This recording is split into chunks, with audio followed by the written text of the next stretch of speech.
Hi, welcome everybody to a new video of the Architect's Notes. Today we're going to talk about a um, very handy tool, I would say. Um, it's the dynamic input. I work with many colleagues that after years and years of working with AutoCAD still don't use this tool, and they're missing the efficiency that comes with it. Um, the tool is here. So first, sorry, my screen recorder is not detecting my cursor when it goes underneath the command bar, or when I click on different things like customization and all that stuff. The dynamic input is down here, is next to the ortho mode. I'm turning on and off.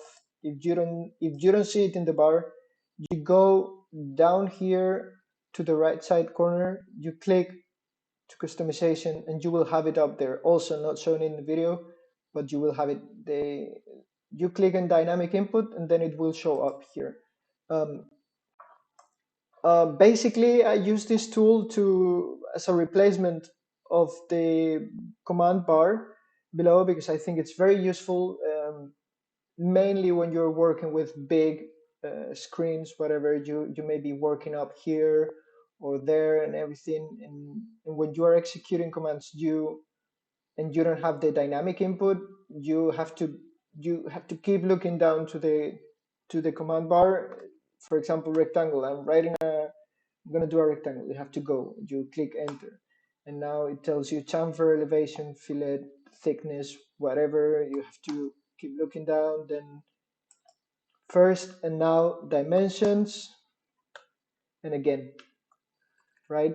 We have to get our sight out of the mouse. If we have the dynamic input, I'm going to go slowly so you see more or less what it is. I turn it on. The commands and everything we do keeps showing up next to our cursor. I'm going to do rectangle because I think it's one of the commands we use the most in AutoCAD with polyline, and it's very simple, but that's what it is. Rectangle, we have it there. Type and enter or space. First click, and now the mode I have is dimensions directly. Is I don't know if it's the standard way of doing a rectangle, or it's just like this because I always use it. Maybe you have area or rotation mode, whatever. But you see there are two rectangles next to the command, one in blue and one in gray. The first one is the horizontal dimension. I'm going to do 20, tab, and 10. 10 is the height. And there you have enter, and then there you have the rectangle. The same if you do it with a circle. Let's turn off dynamic input. I'm going to do circle. I click, and then you have down there in the commands 3 points, 2 points, tangent, whatever. But it's it's not handy at all. It's very, I don't know, I think it's bad designed by AutoCAD. If I do it with dynamic input, again, super useful. Circle, I have the command there, even copy, it shows me all the options right next to my mouse. I'm going to do a circle, space, click in the center, and there you have the dimension. I think this is super useful. Maybe you are using it already, but as I said, if you've never used it, because this is the type of thing that you find just one day and you start using it and you realize how good it is. But if you haven't, you would never think of it. Um, yeah, this is the tool.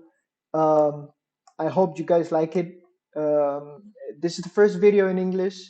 I'm gonna do the same videos. I'm gonna try to upload them in Spanish and then in English.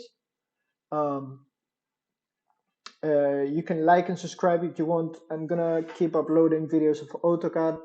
Rhino will come, Enscape.